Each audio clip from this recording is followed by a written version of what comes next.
Di sini saya akan menceritakan juga dulu pengalaman-pengalaman saya dalam membuat skripsi, dalam membuat tesis, ya, dan cara-caranya untuk uh, menghindari plagiat. Oke,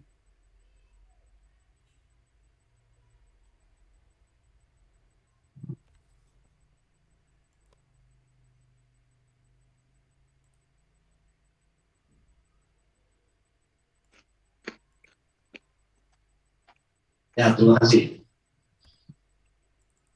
Jadi yang pertama itu saya di sini merangkum jenis-jenis ya, jenis-jenis plagiat, jenis-jenis plagiarisme. Slide yang kedua. Jadi yang pertama, sorry ya, di sini yang slide ini pengertian plagiarisme itu apa sih? Di sini saya mengambil dua pengertian dari dua ilmuwan, ya, dua definisi. Sebenarnya kalau kita lihat di KBBI, apa itu plagiarisme? Kalau lihat di Wikipedia, apa itu plagiarisme? Itu ada. Cuma saya coba ambil dari kalimat dari yang pertama ini dari Lindsay. Itu kata dia tindakan menjiplak ide, gagasan atau karya orang lain untuk diakui sebagai karya sendiri atau menggunakan karya orang lain tanpa menyebutkan sumbernya. Jadi di sini jelas ya, alih-alih membuat tulisan orang lain diambil ya tanpa menyebutkan sumbernya. Jadi seolah-olah itu dia yang menulis ya, seolah-olah itu adalah idenya dia, gagasannya dia, padahal itu karyanya orang lain ya. Dan kemudian ini dari Silverman. Jadi kata dia itu plagiarisme itu adalah menulis fakta, kutipan atau pendapat yang didapat dari orang lain atau buku, makalah, film, televisi atau tape tanpa menyebutkan sumbernya. Sama ya. Jadi kalau dia di sini kutipan-kutipan ya, terus mengambil kalimat-kalimat orang lain dari dalam buku, dari bahkan dari majalah, televisi, makalah, itu sama ya. Dia tanpa menyebutkan sumbernya. Kira-kira begitu ya, plagiat itu. Yang intinya kalau bahasa sederhananya plagiat itu menyontek ya. Nah, itu aja. Coba kalau lanjut ke slide selanjutnya. Nah, di sini jenis-jenis plagiat, jenis-jenis plagiat itu. Yang pertama di sini katanya itu plagiarisme kata, word of word plagiarism. Jadi plagiarisme seperti ini itu biasanya penulis itu menggunakan kata-kata penulis lain. Kata-kata penulis lain persis ya, tanpa menyebutkan sumbernya. Nah ini biasanya gitu. Kalau plagiarisme kata, menuliskan kata-kata penulis lain ya tanpa menyebutkan sumbernya. Jadi kalau tipe ini tuh istilahnya itu copy. Jadi mengutip orang lain, ya, kata demi kata, terus dia nggak tulis sumbernya. Jadi seolah-olah dia yang tulis, dia yang buat. Nah, dianggap plagiat, ya, karena uh, mengutipnya hampir seluruh ide ya atau gagasan si penulisnya benar-benar diambil. Biasanya ini dilakukan karya tulis. Ya, jadi kalau plagiarisme kata itu dia mengcopy kata orang lain, ya. bukan hanya satu kata, dua kata, tapi kata per kata. Kemudian plagiarisme sumber. Nah, kan bisa bedakan ya plagiarisme kata dengan plagiarisme sumber. Jadi kalau plagiarisme sumber ini biasanya salah fatalnya ada karena menyebutkan secara lengkap referensi yang dirujuk dalam kutipannya itu gini, dia tidak disebutkan, ya.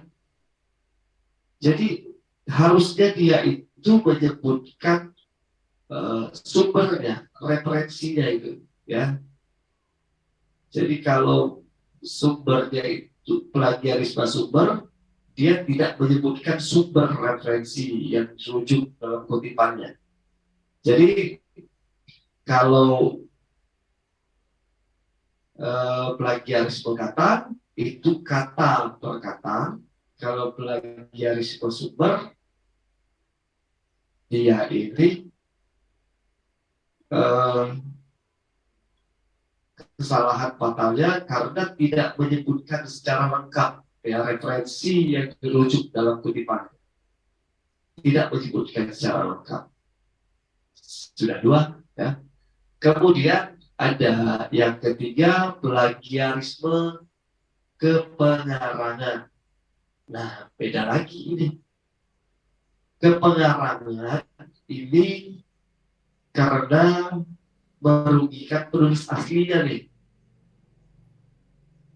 Jadi dia secara sadar sengaja membohongi publik, mengganti sampul buku misalnya, mengganti sampul karya tulis orang lain dengan atas nama sendiri tanpa izin, ya. Jadi kalau kepengarangan sudah jelas ya perbedaan dari tiga ini, plagiarisme kata, plagiarisme sumber, kepengarangan, ya. Jadi kalau kepengarangan ini satu buku ditulis atau diganti sampulnya dengan nama dia sendiri. Terus yang keempat itu ada self plagiarism. Self plagiarism itu gimana ya? Jadi ini termasuk plagiat juga, meskipun mengcopy atau memperbanyak atau dia melanjutkan edisi dari karya dia sendiri, ya. Jadi kalau self plagiarism itu termasuk dari tipe plagiat dengan mempublikasikan satu artikel pada lebih dari satu redaksi publikasi, ya, dan mendaur ulang karya tulis. Jadi daur ulang, intinya dia mendaur ulang karya dia sendiri, ya, mendaur ulang karya dia sendiri terus ditaruh di dalam redaksi lain, ya. Seharusnya dia menulis seperti apa? Dia harusnya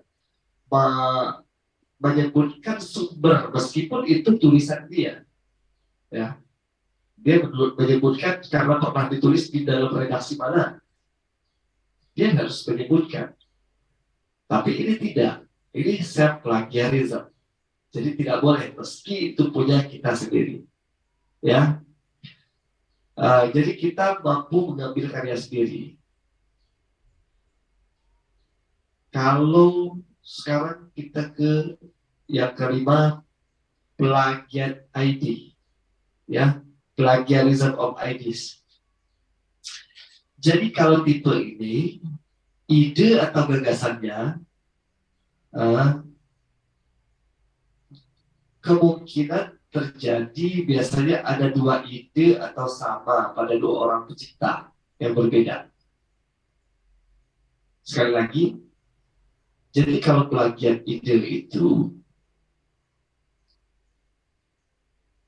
jadi kadang sulit ya dibuktikan karena ide itu kadang saya punya ide tapi yang lain juga punya ide yang sama. Jadi relatif sulit dibuktikan kalau plagiat ide karena ide atau gagasannya biasanya bersifat abstrak dan kemungkinan memiliki persamaan ide dengan orang lain. Ada kemungkinan terjadi biasanya ada dua ide yang sama pada dua orang pencipta yang berbeda. Ya, jadi kalau plagiat ide ini hati-hati. Kadang saya ingin membuat tulisan tentang pencemaran eh, pencemaran pencemaran laut misalnya. Sementara orang lain juga menulis karena idenya sama. Nah, ini kadang-kadang sulit dibuktikan di situ, ya. Tapi hati-hati juga, kadang orang punya ide ingin menulis sebuah tulisan tentang judi online misalnya. Dia sudah tulis, ternyata ada yang mengcopy ide tersebut dengan menulis tentang sama dengan judi online juga, tapi dari perspektif lain, ya, atau dengan sudut pandang lain, tapi idenya di copy. Nah ini, jadi ada 5 ya. Yang pertama itu plagiarisme kata, kedua plagiarisme sumber, kemudian ketiga plagiarisme pengarangan, kemudian self plagiarism, terus plagiat ide atau plagiarisme ide. Ya, dari kelima ini saya rasa cukup dimengerti ya dari teman-teman. Nah sekarang coba lanjut ke slide selanjutnya.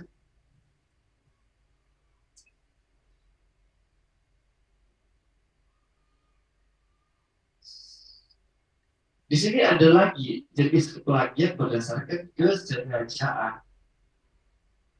Seperti apa ya? Plagiat sengaja. Kalau plagiat sengaja itu dia biasanya memang betul-betul sadar, ya, betul-betul sadar dengan menggunakan meminjam, menjiplak, ya, kata orang lain, baik berupa ide, gagasan, kalimat, dan teori tanpa mencantumkan referensi, ya, atau mencantumkan sumber. Nah ini betul-betul sengaja karena secara sadar. Terus plagiat yang tidak sengaja pun ada, ya. Plagiat yang tidak sengaja itu begini. Jadi dia itu kurang memiliki pengetahuan, ya, dan pemahaman untuk mengutip. Recording in progress. Jadi saat dia mengutip, dia kan kurang pemahaman tentang mengutip bagaimana caranya. Salah satu contohnya seperti ini aja lah. Saya menuliskan begini. Jadi kita sudah tahu bahwa menulisnya salah satu contoh pernah saya terangkan waktu kita berjumpa kemarin bahwa Provinsi Lampung terdiri dari masyarakat Lampung terdiri dari adat Saimatin dan adat Pepadun. Itu kita tulis karena kita sering mendengar kalimat itu, ya. Dalam lagu ada Sangku Birwa Jurai. Dalam kalimat orang juga disebut bahwa masyarakat Lampung terdiri dari 2 jurai. Yang pertama Saimatin, yang kedua Pepadun. Yang kedua Pepadun itu kita tulis, ya, tanpa menyadari bahwa itu tuh pernah ditulis orang lain, ya. Tanpa menyadari bahwa itu tuh adalah kalimat-kalimat orang lain, tetapi sudah tersebar luas di masyarakat sehingga orang lain pun tanpa harus membacanya mengetahui tulisan tersebut. Nah ini plagiarisme tidak sengaja. Harusnya ketika kita menuliskan itu kita cari dulu dong sumbernya. Siapa sih yang pernah menuliskan ini? Oh, Prof. Hilman Hadi. Prof. Hilman pernah menuliskan, ternyata di dalam buku Prof. Hilman itu ada kalimat-kalimat yang menyatakan Lampung itu terdiri dari 2 jurai, yaitu jurai Pepadun dan jurai Saimatin. Di situ jelaskan lagi Jadi sumbernya itu lebih jelas lagi di dalamnya. Kemudian kita dengan secara tidak sengaja menuliskan, karena kita sudah tahu, anak kecil aja tahu kok di Lampung itu terdiri dari dua Jurai Pemadut dan Semakin. Anak kecil aja tahu ya kita tulis. Padahal itu kalau bagi kita sebagai seorang akademis, sebagai seorang penulis, itu adalah kadang bisa disebut plagiat yang tidak disengaja. Karena kita sedang mendeskripsikan sesuatu. Kita menulis sesuatu yang kita bukan siapa-siapa. Ketika kita sudah menggunakan metode, menggunakan teori, kita itu hanya sebagai alat perantara. Yang bekerja ya siapa? Ya itu tadi, metodenya. Yang bekerja yang mana? Teorinya. Yang bekerja yang mana? Teknik analisisnya. Kita bukan siapa-siapa. Ya. Ketika itu tulisan kita salah, yang salah siapa? Bukan salah kita. Salah dari alat-alat yang kita pakai. Sumber-sumber yang kita pakai. Nah, itu ya. Jadi ada plagiat yang sengaja, ada plagiat yang tidak disengaja. Ya. Kemudian masih banyak lagi jenis-jenis plagiat ini sebenarnya berdasarkan proporsi yang dibaca. Ada yang plagiat ringan, ada yang plagiat sedang, ada yang plagiat total. Yang mana yang plagiat ringan? Yang hanya plagiat dari kurang dari 30% menulis mencuri tulisan orang lain. Kemudian yang sedang dari 30 sampai 70%. Kemudian yang plagiat yang medium, yang total itu 70%. Ya. Jadi kalau plagiat berdasarkan penyajian juga ada. Ada plagiat verbatim, plagiat Keverca, plagiat Pravasa, plagiat kata kunci. Terus ada lagi jenis plagiat berdasarkan pola. Plagiat total, plagiat parsial, plagiat plagiarisme atau plagiarisme. Jadi ada plagiat total, plagiat parsial, yang seperti apa plagiat total, plagiat parsial. Nah itu teman-teman bisa kepoin ya. Kalau kata Marian itu kepoin. Jadi apa yang kita sebut di dalam perkuliahan itu hanya untuk memantik. Tolong teman-teman cari tahu istilah-istilah yang kita sebut. Karena kalau kita sebutkan satu-satu, nggak selesai-selesai ini. Kita seharusnya saya menjelaskannya sedikit, tanya jawabnya lebih banyak, diskusinya lebih banyak. Jadi untuk menjaga itu, saya menjelaskannya lebih cepat. Tolong teman-teman cari sendiri istilah-istilahnya. Tapi kalau jenis plagiat berdasarkan kesengajaan ini sengaja saya tulis. Karena takutnya teman-teman bingung, ada plagiat sengaja dan tidak sengaja. Nah, kemudian yang lain ini agak cukup mudah dimengerti ya, plagiat berdasarkan apa namanya pola,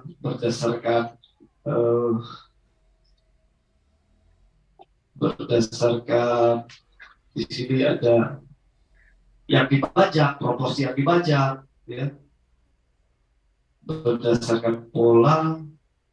Terus di sini saya lanjut ke cara mencegahnya, ya, cara mencegah terjadinya plagiarisme. Tolong lanjut. Oke. Ya. Kalau di sini kita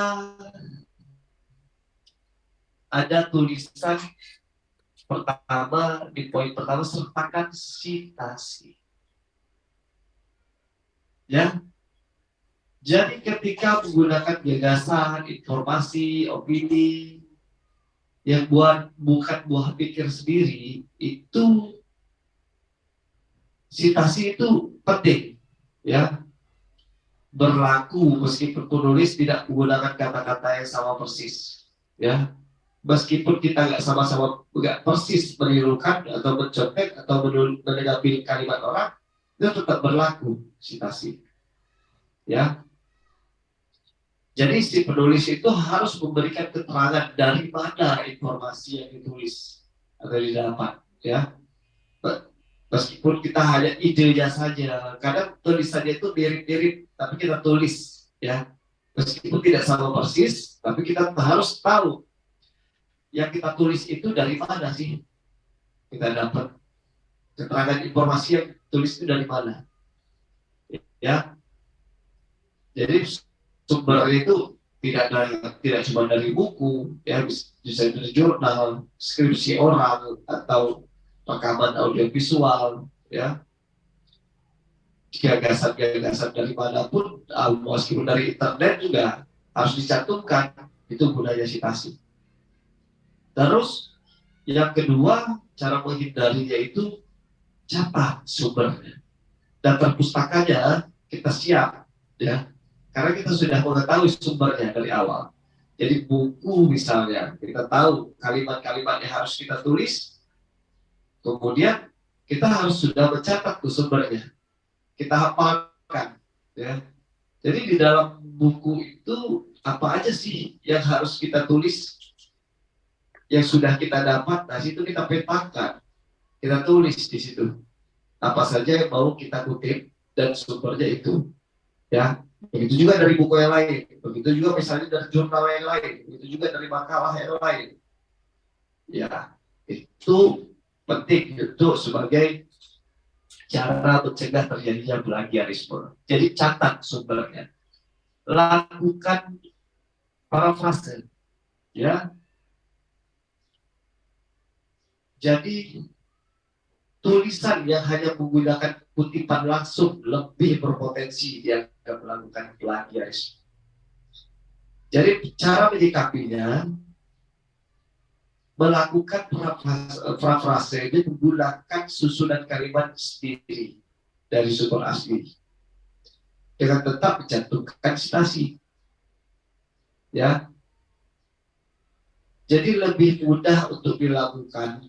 Hal ini kan lebih mudah untuk dilakukan sebab formatnya tidak serumit jika menggunakan cara pengutipan langsung.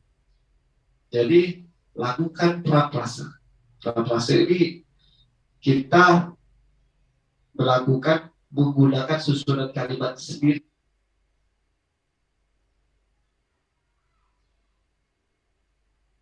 Ada telepon. Kalimat sendiri dari sumber asli, ya, dengan tetap mencantumkan citasi. Itu kalau parafrase. Kemudian lakukan interpretasi sendiri, ya. Kita harus melihat tulisan itu, kita kaji lagi.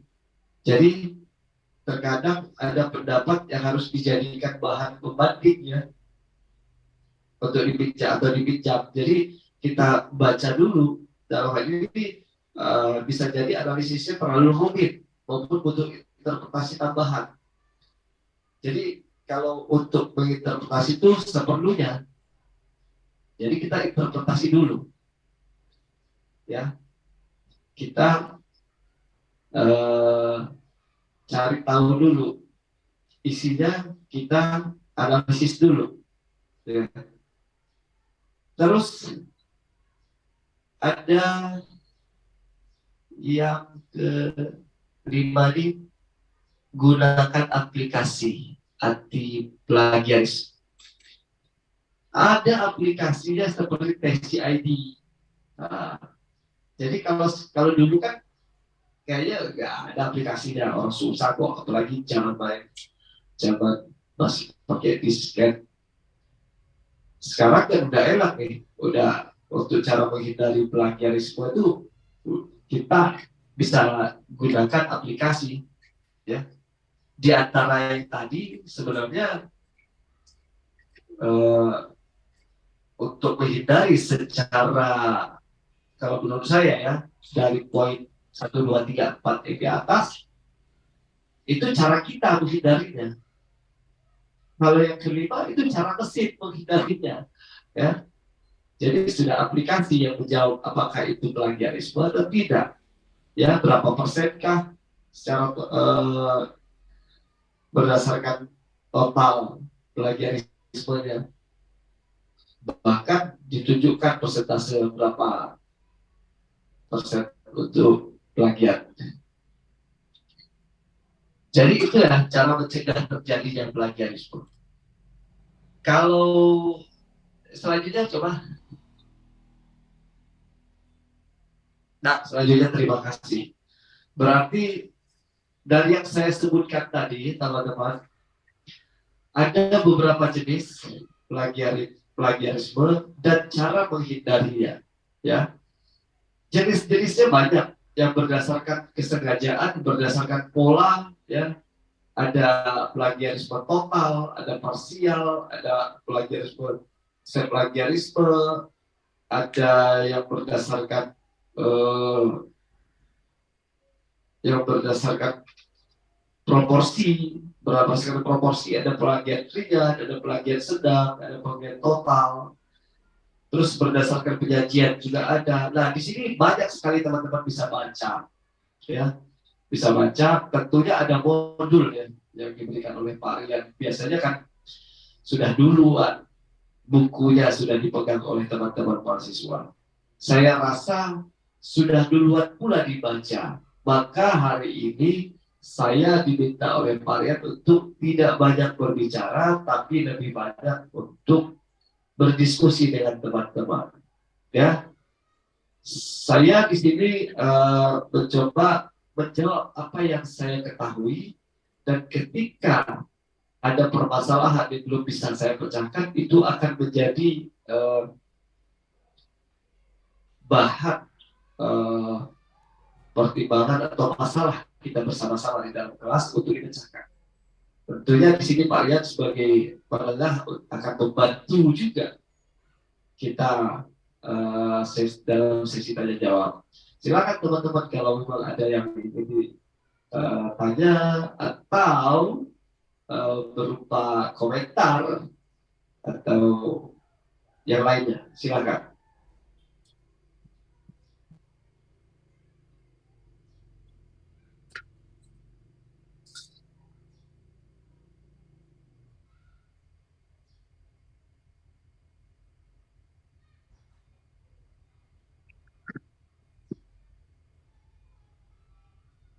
Pak Iwan izin bertanya.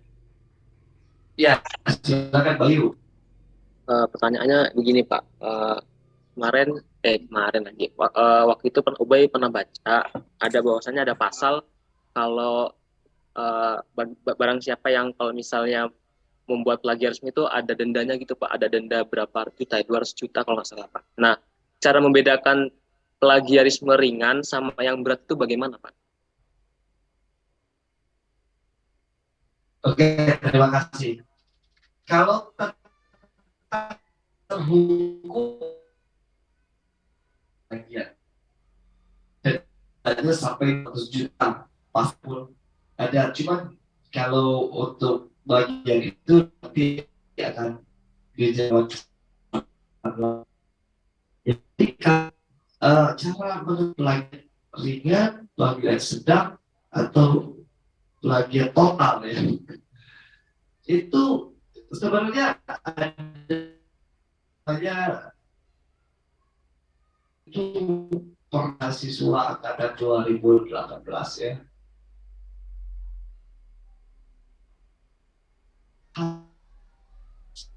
tulisannya tingkat plagiatnya 83%. Itu saat dicoba dicek pakai aplikasi ya. Aplikasi itu sangat menentukan ya. Kemudian bagi yang biasa memeriksa ya, yang biasa memeriksa tidak perlu menggunakan aplikasi atau software, itu dia bisa menentukan bagaimana ini terlihat plagiatnya berapa persen ya. Jadi begini Bayu, mohon maaf nih, sebetulnya kadar cara menulis teman-teman mahasiswa yang masih di jenjang S1 itu semua dosen itu pasti tahu. Kalau sudah berlebihan, di situ dosen boleh curiga. Ya, kalimatnya standar kalimat dari anak S1, mahasiswa S1, semua dosen itu tahu. Boleh deh tanya Parian. Saat Parian baca, ini tulisanmu atau tulisan orang lain, dia pasti tahu. Ya, itu sebetulnya. Ya, Jadi kita menulis rata-rata ya, standar ya, rata-rata mahasiswa menulis itu kalau sudah tidak wajar pasti dosen tahu. Nah, ketika ada yang tidak wajar, barulah dosen melakukan penyelidikan. Itu betul tulisannya atau kutipan dari orang lain tetapi tidak dicantumkan sumbernya. Nah, kadang ada mahasiswa yang memang betul-betul bagus penulisannya, hebat. Saat diselidiki betul ternyata punya dia. Tapi kebanyakan setelah diperiksa tulisannya memang kutipan dari orang lain tetapi tidak dicantumkan sumbernya. Jadi begitu ya Bayu ya. Tingkat plagiatnya itu berapa persennya itu dari aplikasi bisa ditentukan. Terus bagi yang biasa memeriksa tanpa aplikasi dia juga bisa melihat ya. Kalau dosen biasanya tahu setiap mahasiswa menulis apakah itu tulisan wajar dari mahasiswa S1 atau bukan ya. Begitu kira-kira Bayu. Nanti Pak Riyad mungkin akan berkomentar kalau untuk hal ini. Mudah-mudahan. Ada pertanyaan lain, silakan.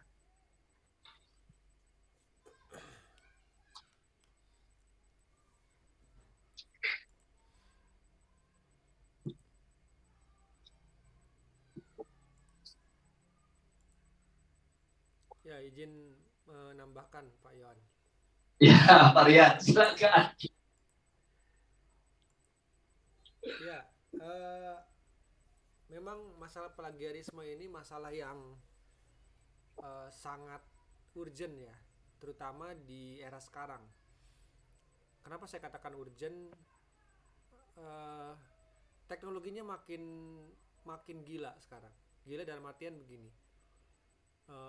Kemampuan kita untuk mengakses sumber-sumber, buku-buku, jurnal dalam bentuk PDF, Kindle dan semacam itu semakin mudah. Dan ada berbagai cara untuk bisa mengakses itu, baik dari cara yang benar maupun dalam tanda kutip secara kriminal. Gitu ya. Nah, sehingga dengan semakinnya teknologi makin canggih maju begitu, ada juga aplikasi AI segala macam, berpotensi untuk bikin kita sebagai penulis itu makin malas dan juga makin menghalalkan segala cara agar tugas maupun tulisan kita tuh cepat beres gitu loh. Intinya supaya terlihat selesai begitu ya. Tetapi dan ini kebanyakan terjadi celakanya pada akademisi kayak kita, terutama mahasiswa. Baik itu mahasiswa S1, S2 sampai S3 pun juga ada. Intinya pengen cepat dengan cara yang dengan cara yang tidak sesuai gitu ya. Pengen cepat beres dan sebagainya. Tapi mereka lupa bahwa ada mekanisme-mekanisme yang harus dijalankan. Seperti tadi yang dijelaskan oleh Pak Yohan. Silakan saja misalkan mahasiswa boleh menggunakan aplikasi AI, boleh menggunakan aplikasi ChatGPT dan sebagainya. Aplikasi apapun sekarang bisa digunakan untuk dalam tanda kutip mengelabui orang lain gitu ya. Entah itu dosen pembimbing, dosen dan sebagainya. Tetapi pada akhirnya at the end of the day akan ketahuan karena terutama dosen begitu ya, dia memiliki sense of kalau bisa dibilang sesuatu yang digunakan untuk bisa membedakan mana yang karya asli Anda, mana yang bukan. Dan itu memang agak sulit dijelaskan gitu. Tapi intinya tahu. Jadi kalau misalkan Hafid, Rifat, Dela, Willy misalkan mengerjakan tugas dan itu bukan hasil dari Anda asli, murni, entah itu tulisan tangan atau itu diketik melalui Microsoft Word, saya pasti tahu bahwa itu bukan murni pekerjaan Anda, atau ada yang hasil ngambil. Nah, gitu ya. Kenapa? Karena kami tahu tekniknya untuk bisa mengukur pekerjaan asli. Makanya saya selalu bilang, kerjakan tugas itu secara orisinal. Tulis, mikir sendiri.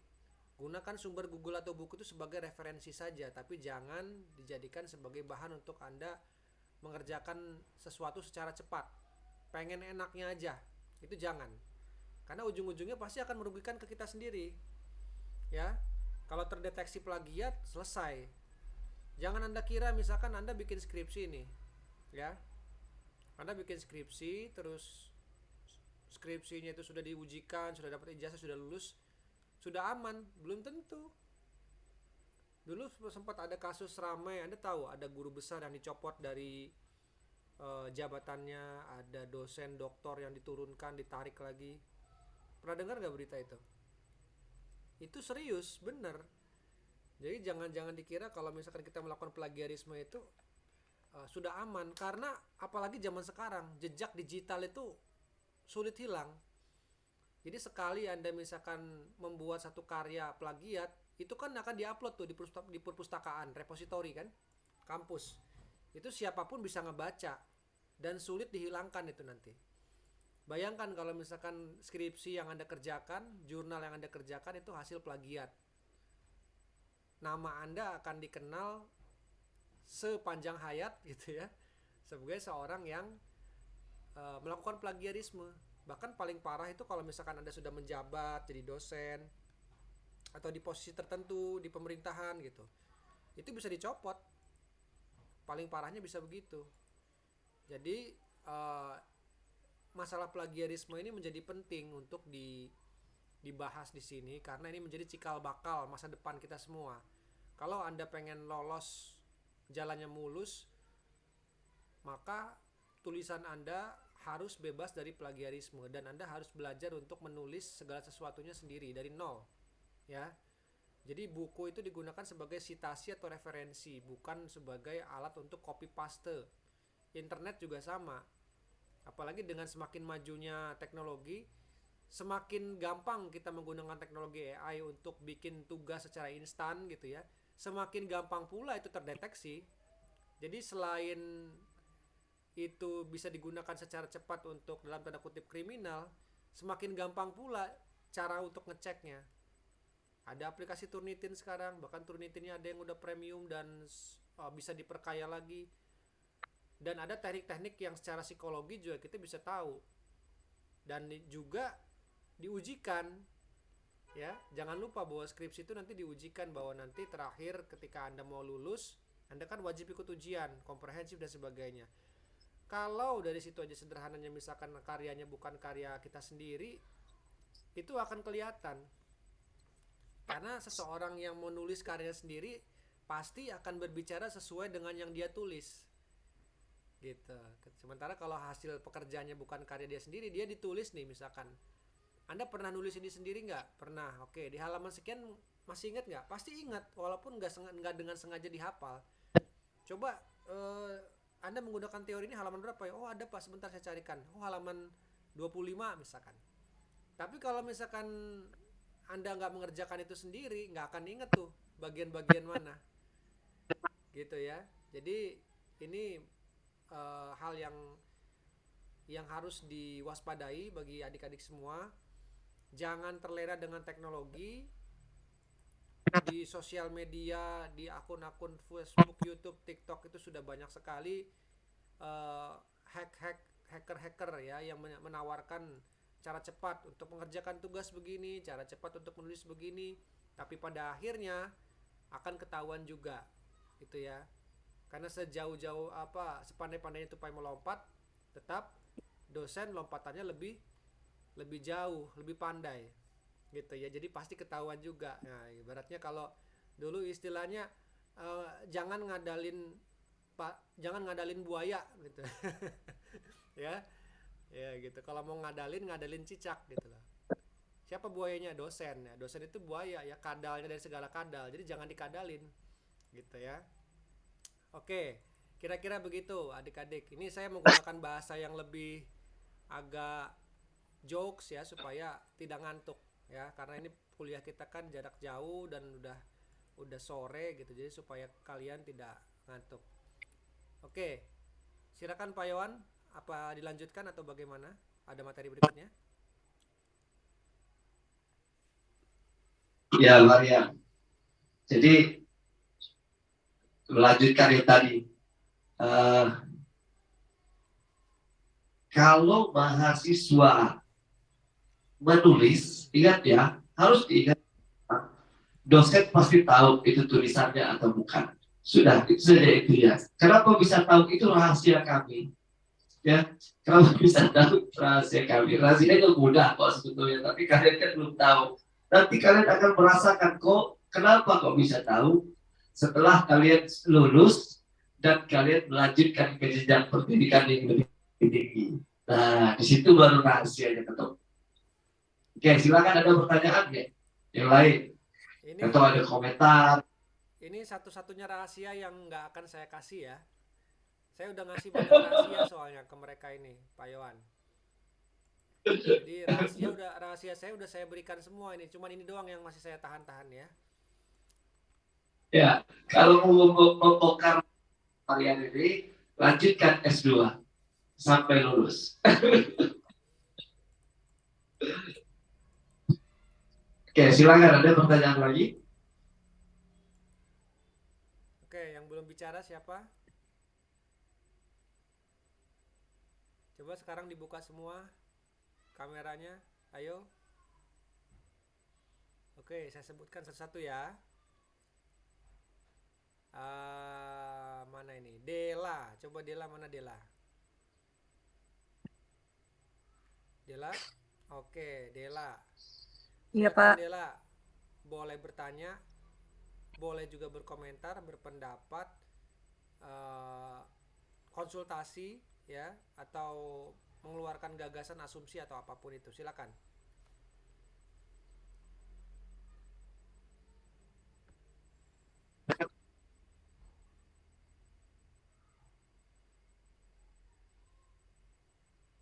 Silakan Saat ini Dela. Berdasarkan cerita teman juga nggak apa-apa.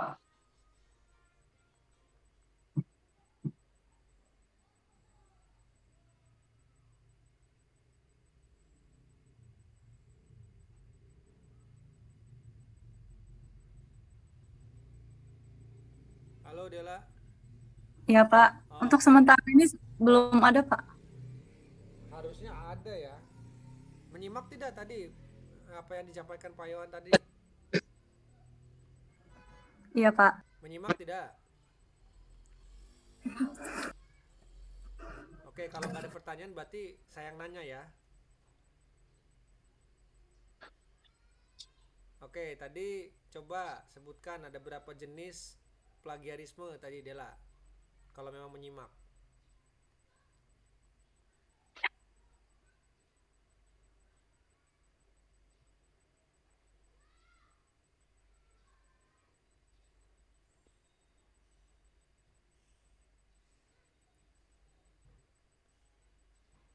Dela, halo. Iya, Pak. Ya, Jenis coba sebutkan. plagiarisme itu tadi ada plagiarisme kata, terus plagiarisme sumber, terus plagiarisme kepengarangan, terus self plagiarisme, plagiat ide. Oke, apa yang dimaksud dengan self plagiarisme itu apa maksudnya?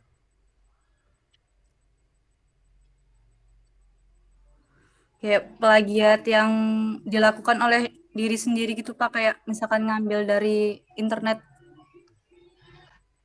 Kalau internet bukan diri sendiri dong, itu dari orang lain. Coba maksudnya bagaimana? Coba dijelaskan. Kenapa dinamakan self plagiarisme? Kalau dari internet ya dia ngambil dari orang lain, bukan self berarti.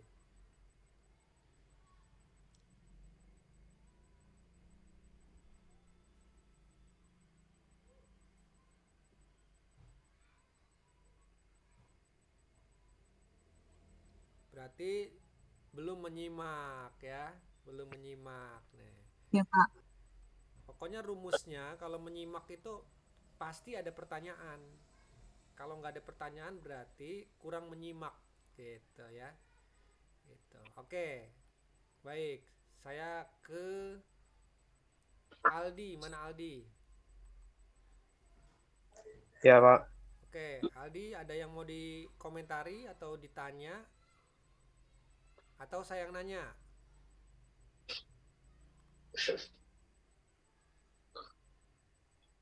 Silakan Aldi.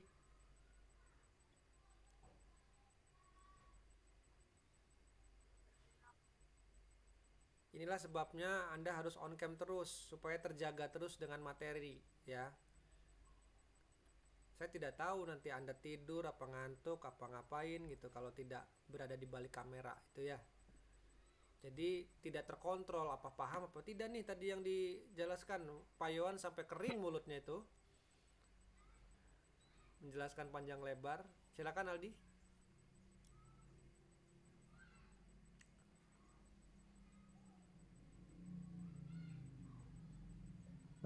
Mengenai apa plagiat sumber itu tadi, Coba kata di etikanya dinyalakan kalau berbicara dengan dosen terutama di ruang virtual seperti ini ya sama seperti kita bertemu langsung dengan dosen juga harus bertemu menatap matanya begitu ya. Nah di ruang virtual juga sama etikanya seperti itu dinyalakan dulu kameranya. Silakan.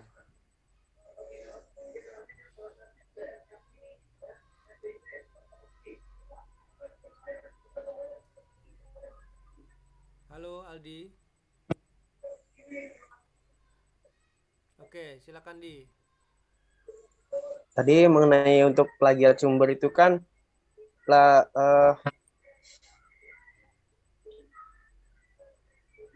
mengakui sebagai penulis karya tulis milik orang lain kan, Pak?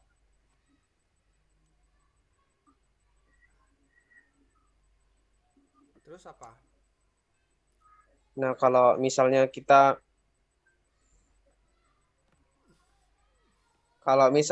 terkena plagiarisme sumber, namun sumber kita itu bukan dari orang tersebut, itu kalau kita tetap mengakui tulisan kita itu bagaimana, Pak?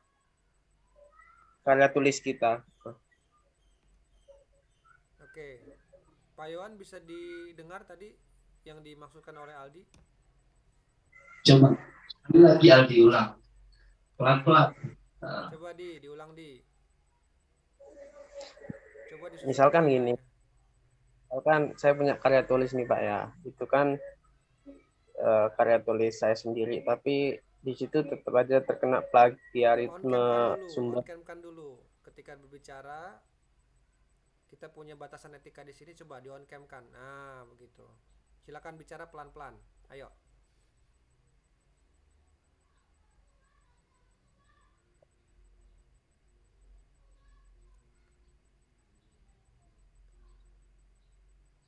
Halo, Mic-nya Aldi. mic-nya Di. Mic.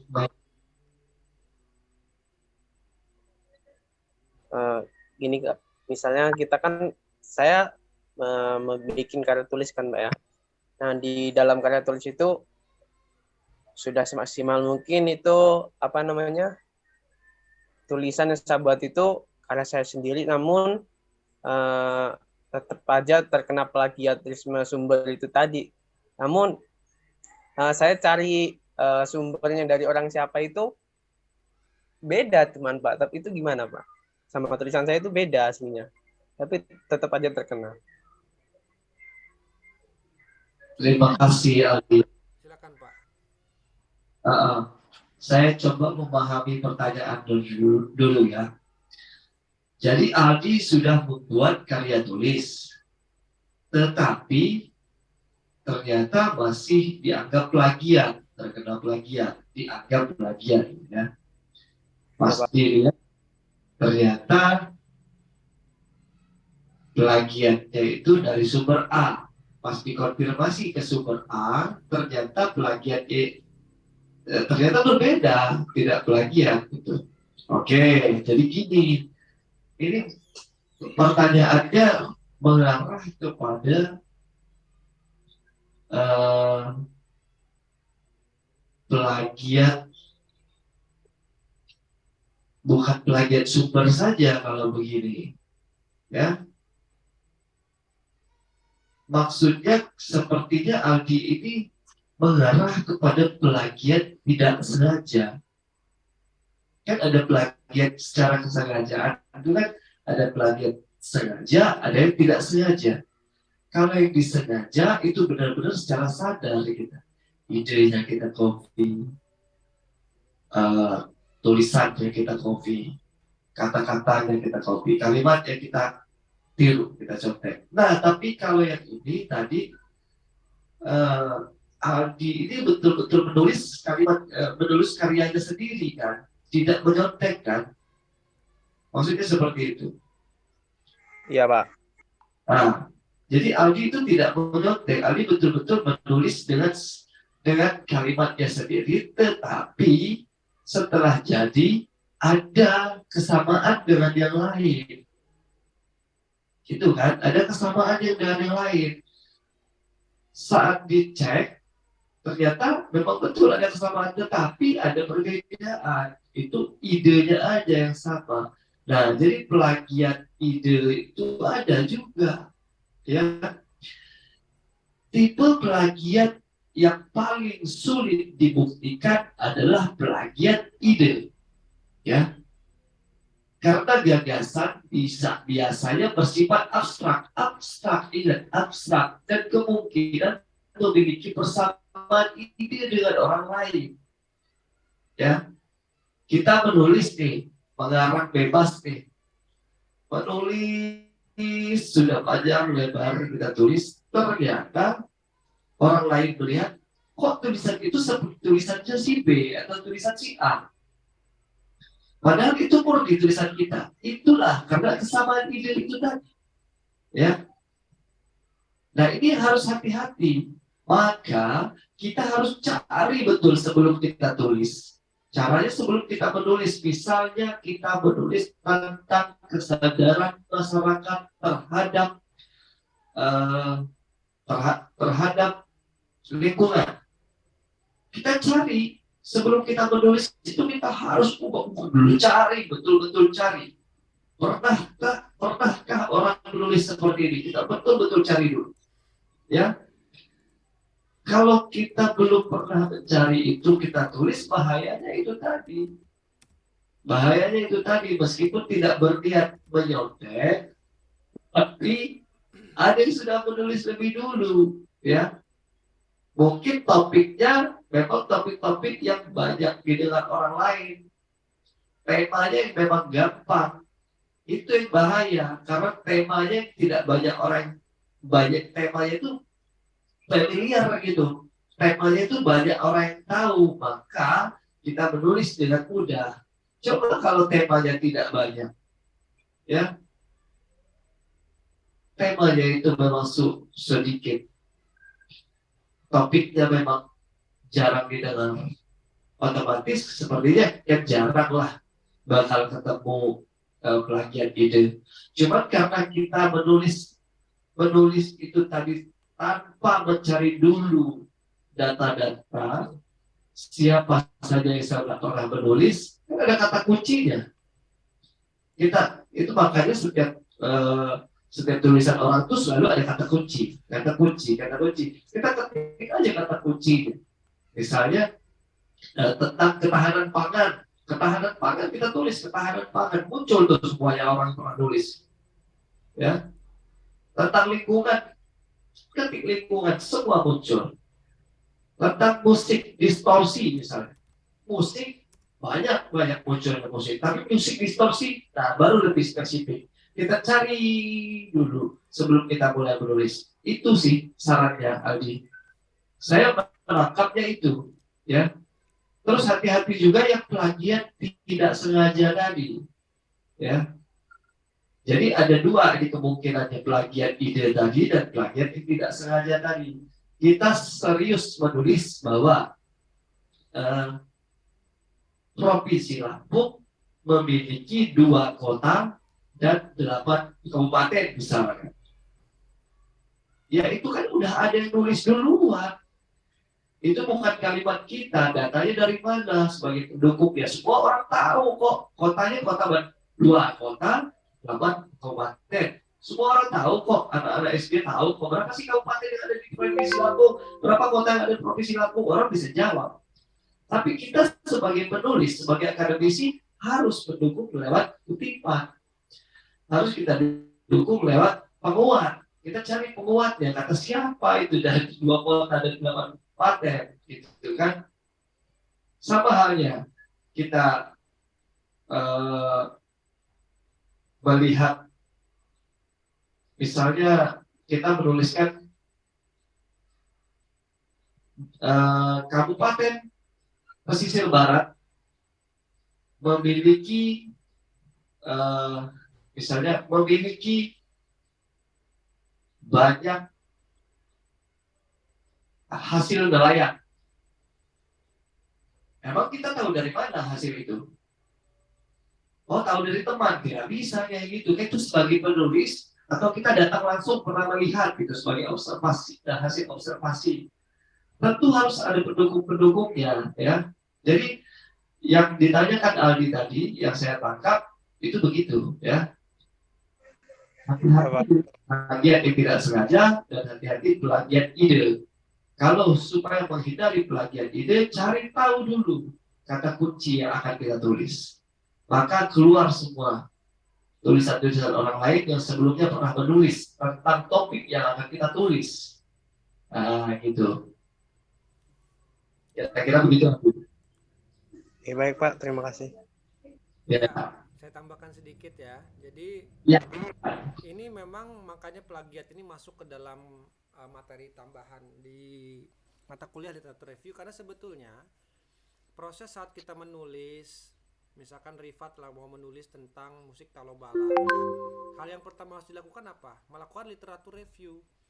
Literatur review itu salah satunya untuk menambah wawasan kita, karena kita kan nggak tahu nih musik Talobalak itu apa. Kita harus baca dulu, harus review dulu beberapa artikel yang sudah ada. Jangan-jangan idenya sudah pernah ditulis. Jangan-jangan kita kepedean nih. Oh, ini idenya baru nih, seger. Jangan-jangan orang-orang udah pernah mikir yang sama. Nah, itulah gunanya literatur review, sekaligus untuk mengurangi potensi adanya plagiarisme. Bisa saja karya-karya yang sudah ditulis, ya kan, tapi kita tidak sadar gitu loh. Karena kebanyakan, terutama ini peneliti Indonesia ya, peneliti Indonesia khususnya mahasiswa gitu, itu PD-nya besar sekali. Saya pun juga sempat ada di titik itu dulu waktu saya masih S1 begitu. Saya merasa bahwa oh ini tulisannya judulnya bagus nih gitu ya, tapi ternyata nggak bagus-bagus amat dan nggak baru-baru amat idenya, gagasannya. Nah, itulah pentingnya kita melakukan literatur review, pentingnya kita melakukan pengecekan gitu ya kepada karya-karya yang sudah ada. Makanya ini sudah dilakukan belum? Coba Bayu, coba kalian sudah punya Turnitin belum? Satu kelas ini. Nah, tolong setelah ini silakan di kolektif beli akun Turnitin. Kayaknya nggak mahal kok itu, nggak paling mahal 100.000. Nah, itu gunanya untuk apa? Untuk mengecek nanti tugas-tugas kalian itu, untuk supaya mau dibikinkan proposal dan mau melangkah ke skripsi, dicek dulu ya. Kalau masih plagiat masih tinggi, dibenerin dulu, jangan sampai nanti kecek oleh dosen, oleh fakultas plagiat. Mendingan kalian yang ngecek dulu terus ketahuan plagiatnya masih tinggi gitu, daripada kita yang ngecek gitu ya. Gunanya itu. Makanya saran saya, coba silakan Anda buka Tokopedia-nya, Shopee-nya gitu ya, masukkan keranjang kuning, cari Turnitin ya, patungan itu mungkin berapa, 5.000 perak gitu, satu angkatan kebeli kok itu ya. Nanti di kolektif siapa yang megang akunnya, nanti semua satu angkatan kalau mau ngerjain tugas, mau skripsi, cek dulu Turnitinnya ya. Mau ke Pak Rian, mau ke Pak Erija, mau ke Wasim, bawa. Jadi ada skripsi, proposal, ada hasil Turnitin, jadi 2. Pak nih Pak, saya sudah cek Turnitin Pak, plagiatnya di bawah 30%. Bagus, jangan sampai di atas 30% ya, begitu. Nah, makanya untuk kutipan-kutipan juga sekarang nggak boleh lagi, bukan nggak boleh ya, disarankan pakai kutipan-kutipan yang parafrase, jangan pakai kutipan langsung, karena kutipan langsung ketika dibaca di Turnitin itu terdeteksi plagiat ya. pakainya kutipan-kutipan yang tidak langsung aja gitu. Tadi dijelaskan juga ada, oke, Anda bisa lolos dari Turnitin, tetapi ada lagi yang lebih tinggi lagi tadi, ada plagiarisme ide. Plagiarisme ide itu satu level di atas yang Turnitin. Kalau Turnitin itu kan dia hanya ngebaca kata-katanya aja, ya kan? Jadi tanpa misalkan Rifat ngasih saya proposal 50 halaman, terus saya cek kan gitu loh. Pertama akan saya cek Turnitin dulu, coba dicek Turnitin dulu gitu kan. Setelah cek Turnitin aman nih, ternyata plagiatnya 15% gitu, nggak nyampe 30. Tahap satu aman, tapi tahap kedua belum tentu. Dicek lagi gagasan idenya, di teorinya segala macam. Oh ternyata saya pernah baca nih halaman 25 ini, Rifat, ternyata yang kamu tulis di sini tuh idenya nggak baru. Saya pernah baca di bukunya Anu atau deskripsinya si Anu. Ya, walaupun kata-katanya beda, tetapi menjurus ke makna yang sama. Maka itu juga bisa dikatakan plagiat, tapi plagiat ide. Bukan plagiat secara copy paste, bukan. Kalau secara copy paste dia aman. Mungkin kata-katanya dirubah lagi sama dia kan. Ini contoh aja ya Fat ya. Contoh aja gitu. Mungkin kata-katanya dipelintir lagi ya, diparafrase, karena inget kan kata Parian, parafrase. Tapi setelah dibaca ulang, loh kok ini agak mirip ya dengan yang udah dikerjakan si Anu misalkan begitu. Maka itu masuk plagiat bukan? Masuk plagiat. Tapi plagiat ide.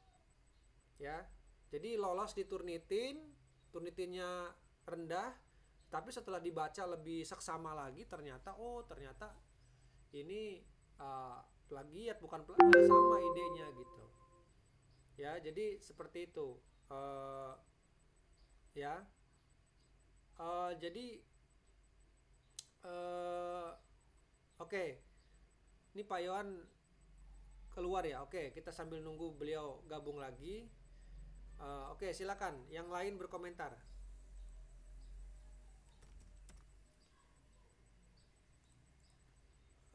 Cynthia, mana Cynthia ini?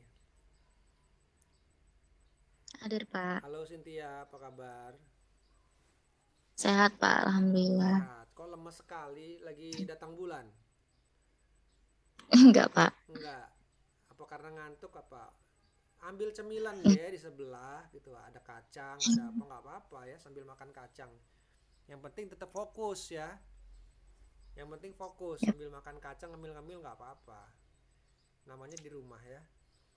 Silakan Cynthia, dari tadi yang sudah dijelaskan Pak Yohan, diskusikan, ada nggak yang mau ditanyakan atau dikomentari? Nggak harus bertanya, komentar.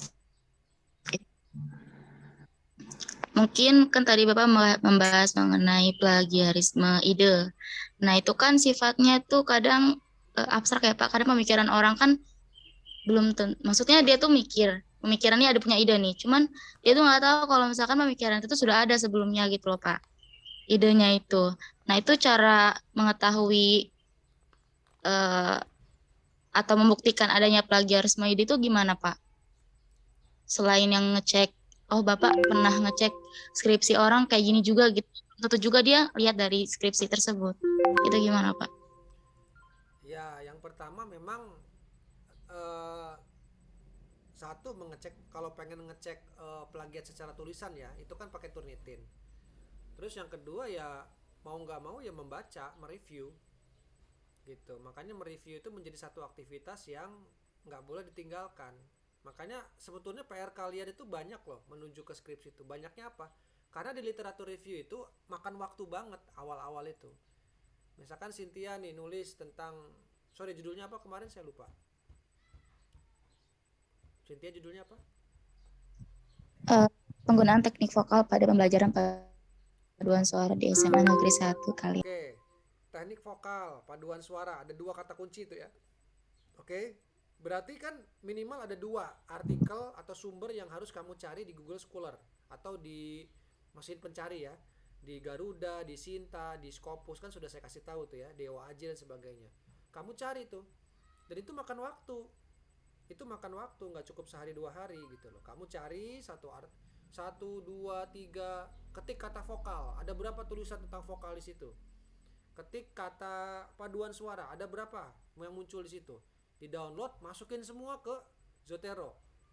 ke Mendeley, ya. Dan sempatkan waktu untuk membaca, minimal membaca abstraknya, minimal. Ya. Baru kalian akan tahu, oh dia penelitian tentang ini gitu. Nanti ke yang kira-kira dari 50 kamu dapat artikel, nah mungkin kamu baca, misalkan sehari baca 5, kalau dicicil gitu ya. Ternyata oh setelah 50 disortir, ternyata yang kepake cuma 15 atau cuma 10 gitu. Itu kan setelah kamu membaca.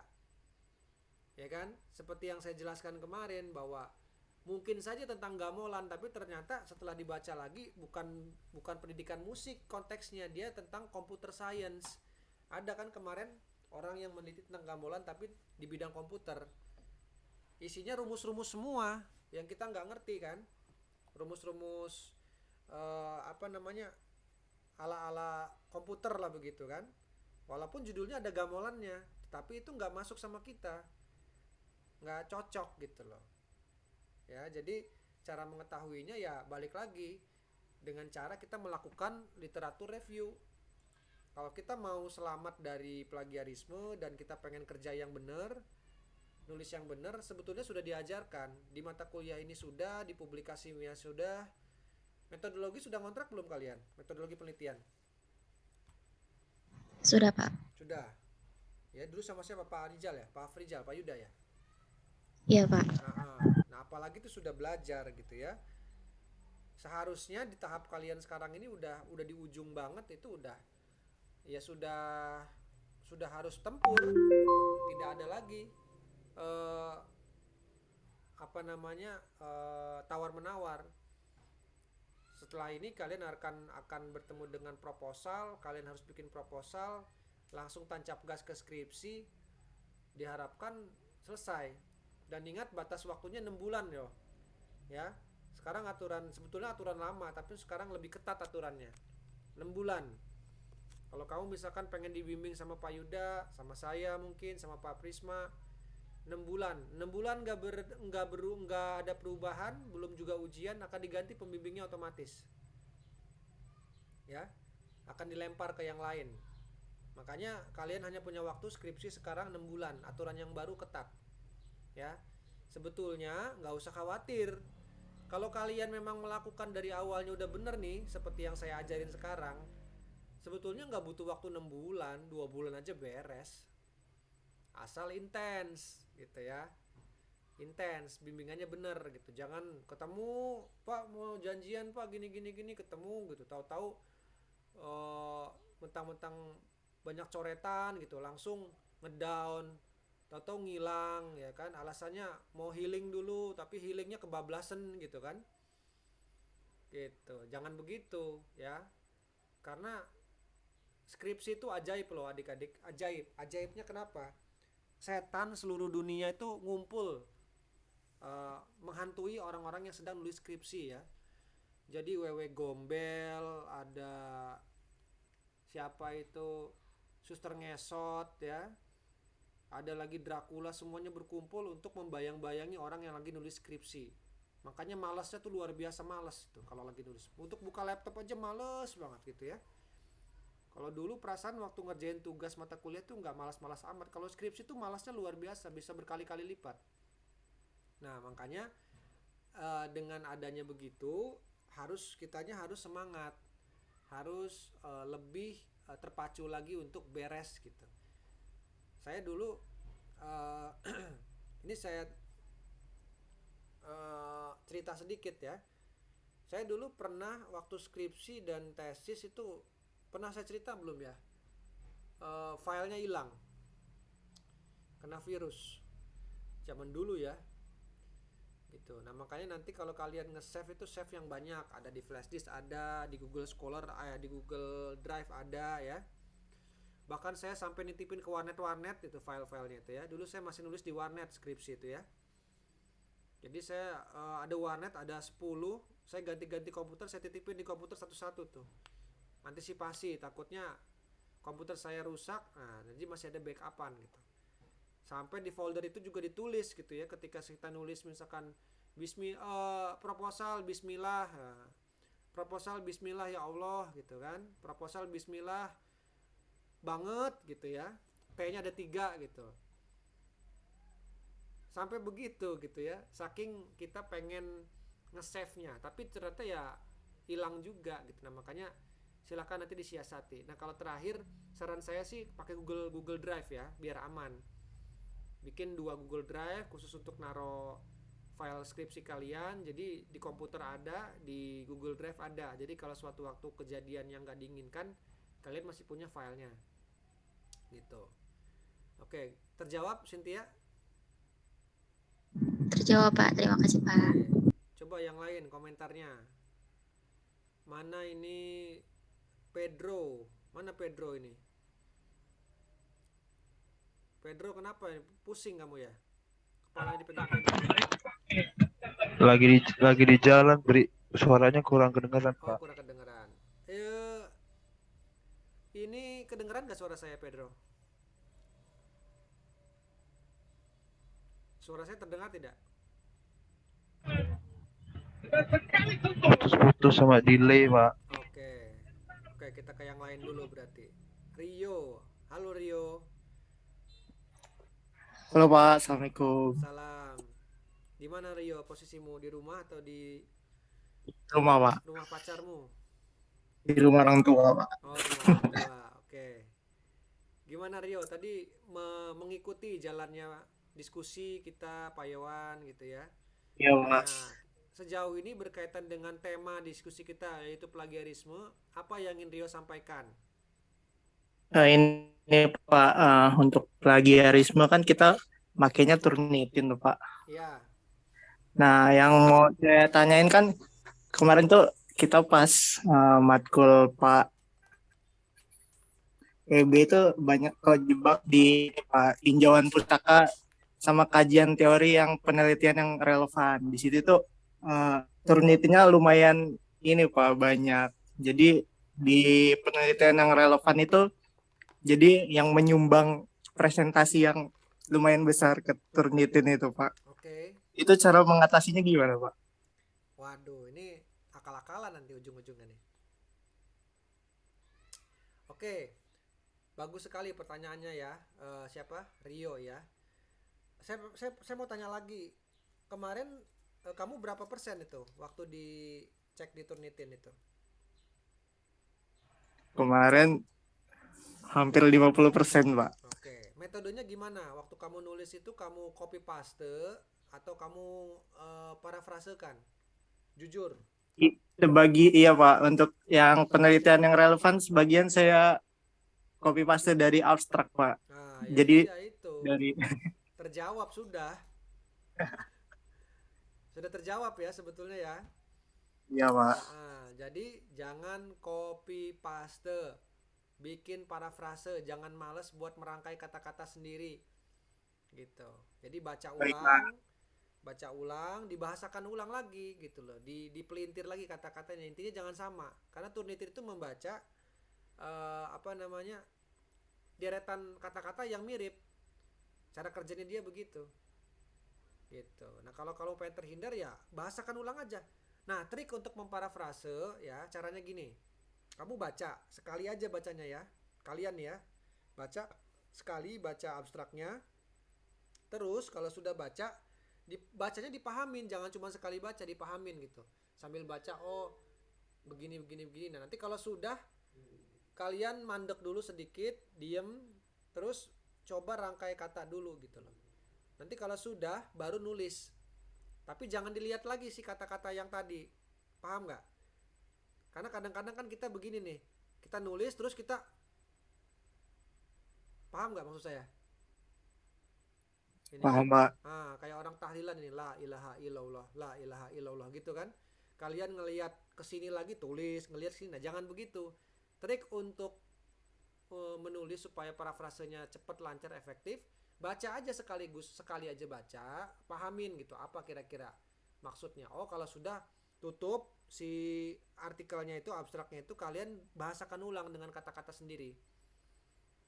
Nah, kalau gitu caranya biasanya itu lebih efektif. Jadi kalian akan terhindar dari plagiarisme. Gitu. Ya. Jadi memang semuanya sudah terjawab dari awal gitu ya. Rata-rata memang teman-teman ini, adik-adik yang masih kena plagiarisme itu ya karena masih bandel dalam tanda kutip ya. Sudah dibilangin jangan copy paste, masih aja copy paste kan gitu, akhirnya kena sendiri Turnitinnya gitu kan gitu. Jadi pesan saya ke depan untuk skripsi yang serius, karena gini loh adik-adik, bukan buat Rio doang, buat semua. Kalau kalian plagiarisme ya, terdeteksi terus plagiarismenya di atas 50%, intinya banyak coretan lah ya kan, itu tuh bukan bikin kalian malah untung, malah rugi. Kenapa? Kalian harus ngerombak total lagi. Ngerombak itu butuh waktu, paham gak sampai sini? Dan ujung-ujungnya kalian kerja 2 kali, mungkin 3 kali kerja gitu loh. Jadi banyak ruginya. Mendingan kita agak kerja keras sedikit, kita bikin bener-bener itu tulisan tuh memang tulisan hasil ide kita murni, kita parafrasekan ya, nggak usah copy paste gitu ya, sistem cicil ya. Parian bikin disertasi 750 halaman, nggak nyampe 2 tahun beres gitu ya. Bikin skripsi nggak nyampe 1 tahun beres, setahun tuh kelamaan gitu loh. Kalian kalau misalkan fokus saja, kita hitung-hitungan deh, kita sehari nulis sanggup berapa sih, misalkan paling banyak 2 halaman ya kan, 2 halaman katakanlah, gak usah banyak-banyak. Nah 1 hari kali 2 kali sebulan aja, tapi jangan berhenti, itu udah berapa halaman tuh ya kan gitu. Nah itu salah satu triknya. Jadi saya dari S1 sampai S3 alhamdulillah tidak punya track record telat kuliah, selalu tepat waktu, bahkan sebelum waktunya lulus sudah lulus. Ini bukan saya lagi menyombongkan diri, bukan, tetapi saya sedang bercerita bahwa bisa gitu loh, bisa. Kalau kalian juga tahu triknya, bisa. Triknya apa? One day one page, tidak ada hari tanpa mengetik ya, dicicil gitu. Jadi triknya begitu. Kalau kalian pengen ngikutin cara saya silakan gitu loh. Apapun tulis aja dulu, tulis saja. Misalkan kita belum tahu mau fokusnya mau ngapain, tapi minimal sudah tahu nih kata kuncinya. Cynthia sudah tahu kata kunci tentang paduan suara, tentang vokal. Ya udah, cari semua artikel atau buku tentang vokal dan paduan suara, tulis saja setulis-tulisnya. Nanti kan pasti kan akan belum rapi kan, masih acak-acakan, nggak apa-apa. Nanti kalau udah sampai 100 halaman atau 80 halaman gitu kan, tinggal merapihkan seperti bikin puzzle. Paham gak maksudnya? Oh ternyata yang saya tulis itu di sejarah ini, oh harus di halaman ini gitu ya. Oh ternyata yang ini harusnya di sini, tinggal main puzzle aja, dan itu nggak lama. Itu yang saya lakukan adik-adik. Jadi kita menjadi peramal. Peramal maksudnya kayak gimana? Jadi kita nulis dulu kemungkinan yang bakal kita butuhkan tuh apa. Oh kita butuh data tentang ini, tulis dulu semua. Walaupun nanti mungkin nggak kepake, tulis aja biarin. Kalau sudah banyak baru tinggal di puzzle gitu loh. Itu salah satu trik saya kemarin, kenapa kuliah bisa cepat gitu ya, kira-kira gitu adik-adik. Oke baik, Pak Yohan sudah bergabung bersama kita lagi. Silakan Pak Yohan, barangkali ada yang mau disampaikan lagi. Arian, ya gimana Pak? ya Arian dan teman-teman mahasiswa, maaf saya sekarang lagi ini ada pertemuan sebentar, sekitar 15 menit Pak. Saya mohon izin Pak, nggak bisa teruskan perkuliahan, tapi kalau untuk closing perkuliahan saya nanti masuk lagi Pak untuk ambil dokumentasi. Oke Pak, siap. Oke, nanti kita akan Pak ya, selama 15 menit ya, nanti ya. Pak Yohan masuk baru kita closing ya. Ya, terima kasih ya Pak Rian ya. Terima kasih teman-teman mahasiswa. Mohon maaf saya tidak bisa lanjutkan. Mungkin pertemuan kita selanjutnya akan diadakan di kampus ya. Iya Pak, betul. Siap. Ya, terima kasih. Assalamualaikum. Waalaikumsalam. Oke. Itu tadi siapa yang nanya? Rio ya tadi ya. Jadi begitu iya, ya Pak. Rio ya. Ya baik Pak. Itu harus harus dipahami betul ya gitu. Jadi memang butuh kesadaran. Kalau memang pengen aman ya kamu harus punya kesadaran itu. untuk yang lain juga. Tapi kalau kalian pengen akal-akalan dalam tanda kutip ya gitu loh, nah siap-siap aja nanti terima konsekuensinya gitu loh. Pokoknya segala sesuatu tuh tergantung kita ya. Jadi kalau memang kita niatnya bener, insya Allah kesananya bener lah gitu. Nah jadi itu pesan saya untuk kalian semua ya. Jadi harapannya nanti bisa aman semua lah gitu. Oke, silakan saya ke siapa di sini? Adi Saputra, mana Adi? Adi, halo Adi.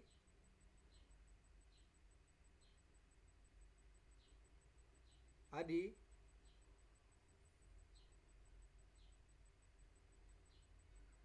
Oke, tidak ada ya. Bramantio Adit. Iya Pak, baik Oke. Pak, izin Pak, masih dalam perjalanan Pak. Oke, bisa mendengar suara saya? Bisa Pak. Bisa. Oke, ada pertanyaan nggak terkait yang tadi? Ada Pak. Izin bertanya Pak. Ya. Jadi misalkan saya mengambil kutipan dari jurnal orang lain, tapi saya menggunakan parafrase itu Pak, parafrase online itu Pak. Itu sebenarnya sah nggak sih Pak?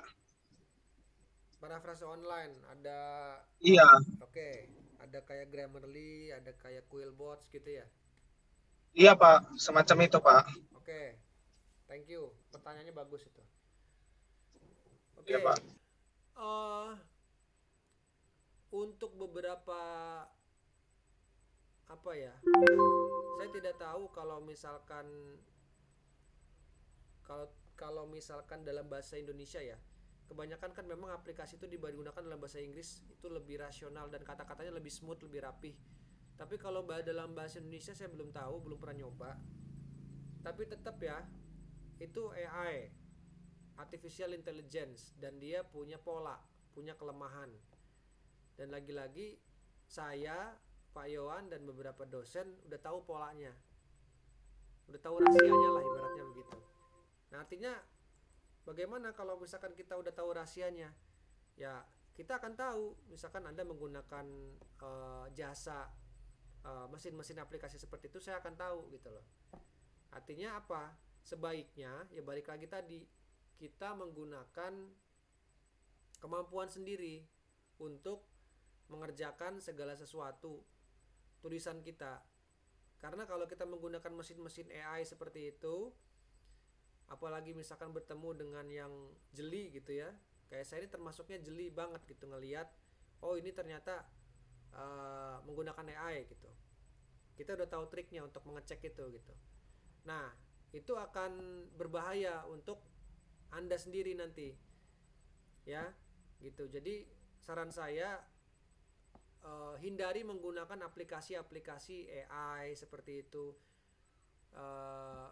kecuali begini, dalam konteks misalkan kayak bikin, kan kayak abstrak ya, abstrak kan ditulis dalam bahasa Indonesia, dalam bahasa Inggris kan.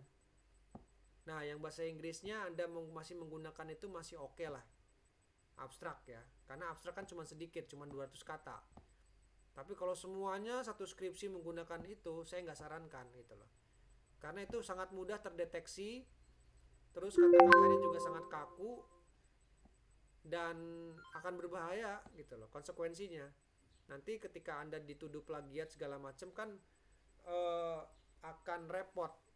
Mending kalau suruh nulis ulang, tapi kalau misalkan sampai skripsi Anda ditolak dan lain-lain, itu kan akan merugikan Anda sendiri gitu loh. Makanya saran saya, gunakan teknologi untuk seperlunya saja ya.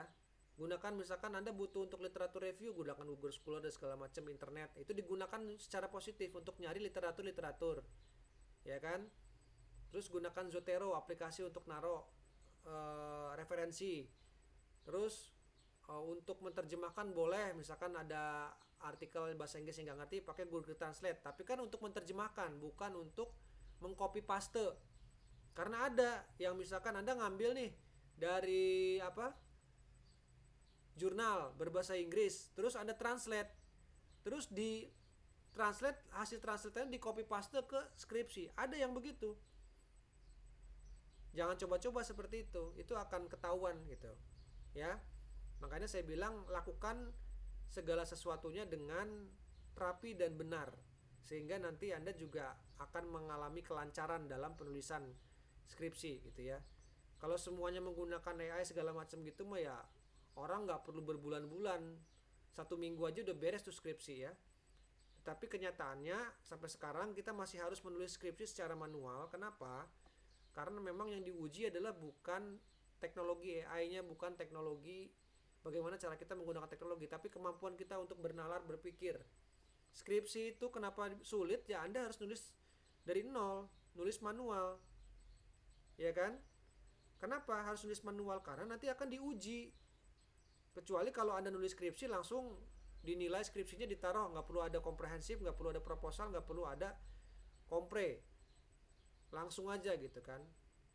Oke, itu udah aman tuh. Tapi masalahnya kan harus diuji.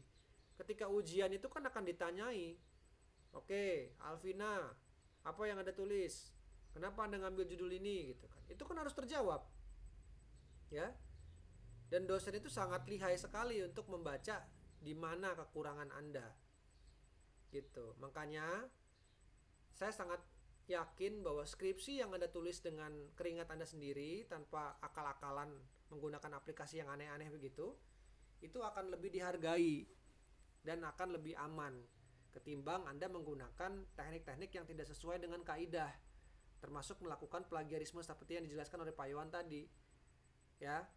Nah, gunanya kita membahas plagiarisme itu. Jadi ini sebetulnya semacam kayak membuka borok ya.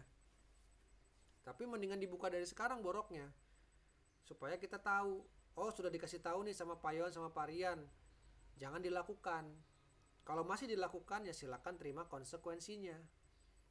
Gitu. Jelas ya, Adit ya? Jelas Pak, terima kasih Pak. Oke. Saya mau ke Rifat nih.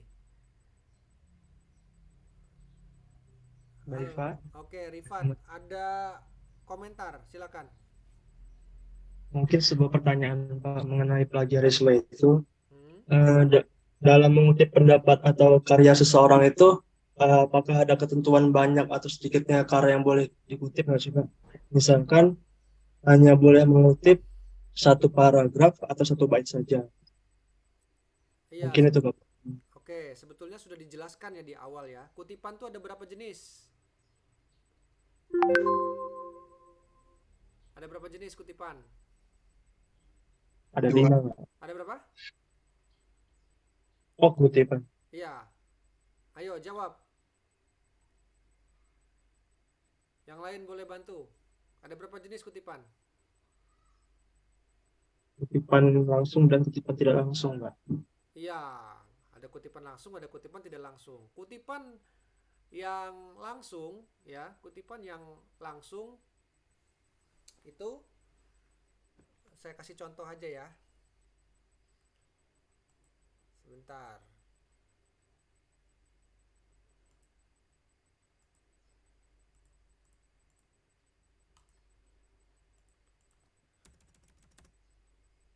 Kelihatan nggak?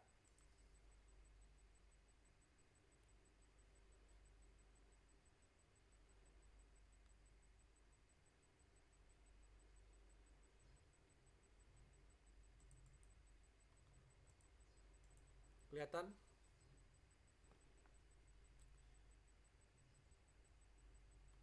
Halo, kelihatan? Kelihatan, Pak. Oke. Saya akan berikan contoh kutipan yang tidak langsung, yang langsung dulu ya. Gitar merupakan alat musik dawai yang lazim ditemui di berbagai negara. Ini kalimat saya nih. Terus habis ini saya pengen ngutip. Nah, kata siapa ya? Misalkan Tu Kiem 2019 mengatakan bahwa gitar juga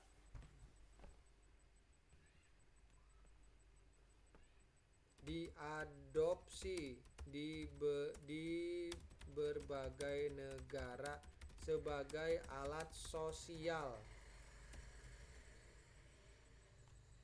Ini biasanya kalau kutipan langsung ini dibubuhi oleh ditambahin misalkan halaman 12 ya. Tukiem 2019 halaman 12 mengatakan bahwa kutipan langsung itu ada kalau misalkan dia hanya sedikit saja itu dikasih tanda kutip. Ya. Baru nanti di sini kata-kata kita lagi nih.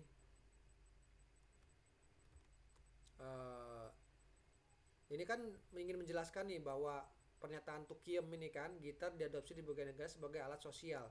Ini kan masih ngambang nih. Ini harus dijelaskan oleh kalimat kita sendiri. Paham ya? Misalkan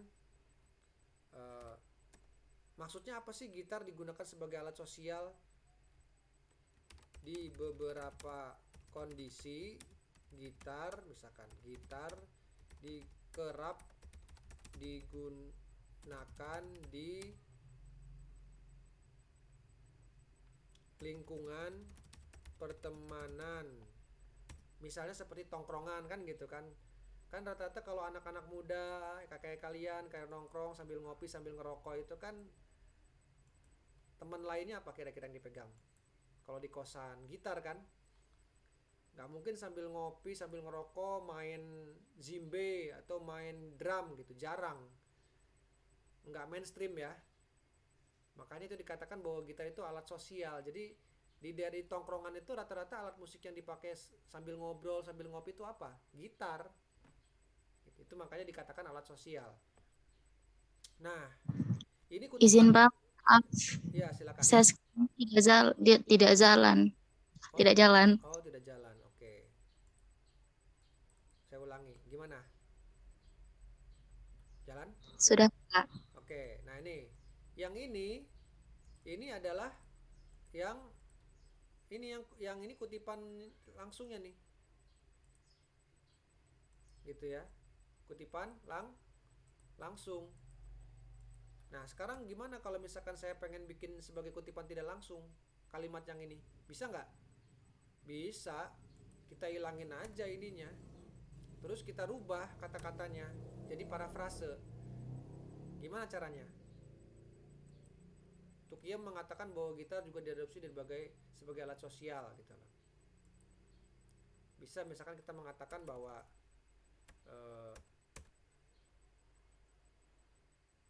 kita rubah begini jadinya. Gitar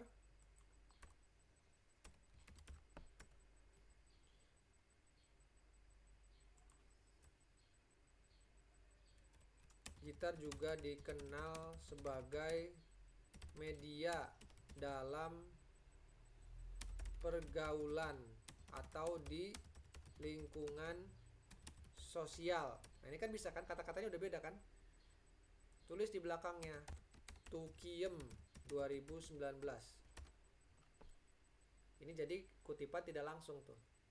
Nah, sekarang kalau kutipannya langsung tapi banyak, bisa di sini misalkan saya pengen ngutip dari pendapatnya Mukidi 2020 misalkan ya. Saya tulis di sini. Di negara Asia Tenggara misalkan gitar digunakan dalam musik elektronik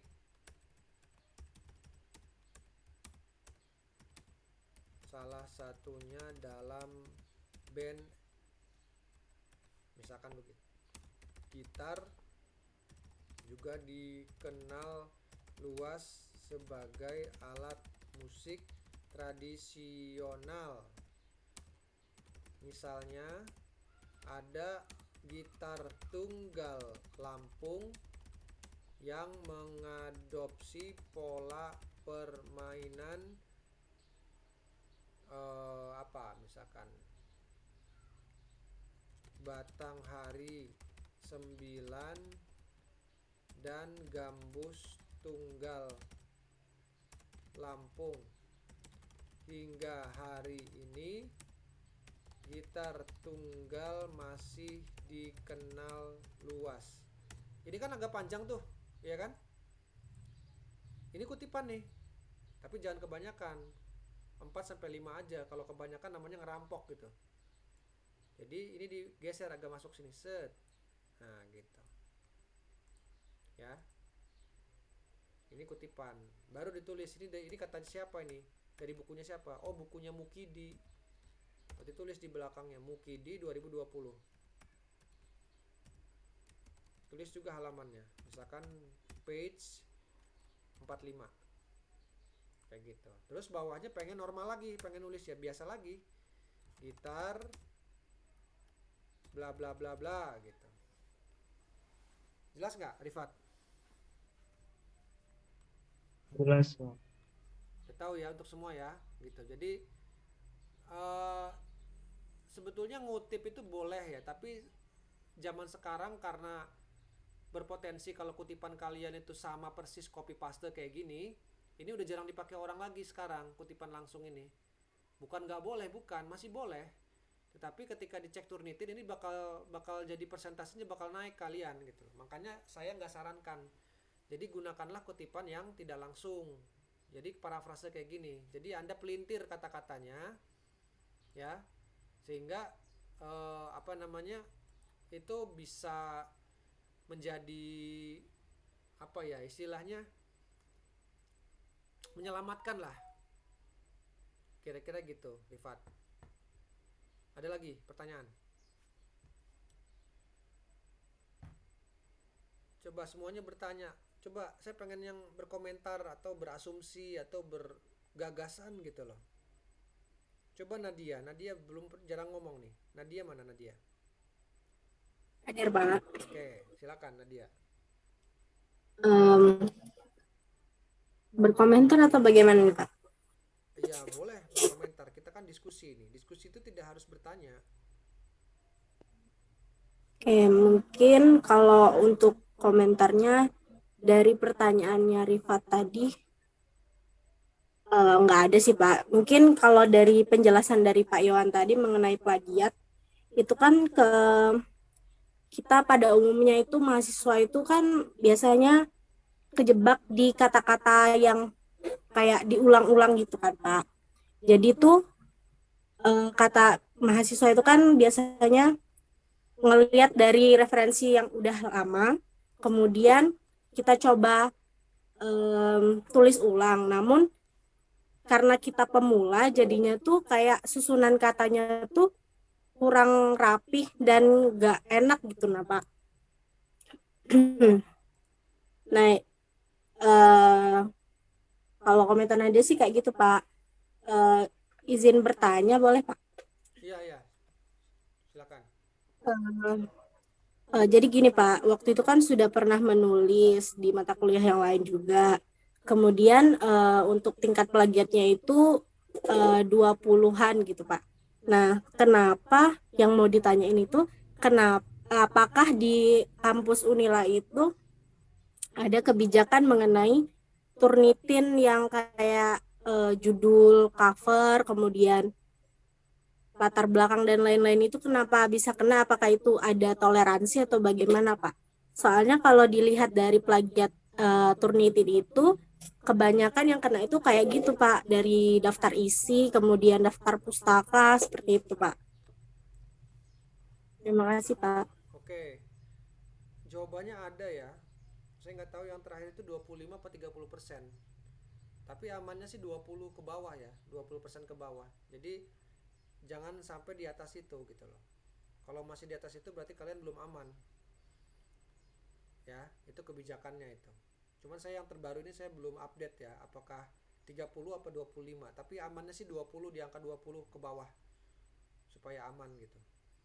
Nah, terus terkait dengan daftar isi dan lain-lain, saya pikir kalau yang itu nggak masalah nanti. Itu kan ada settingannya ya untuk ngefilter.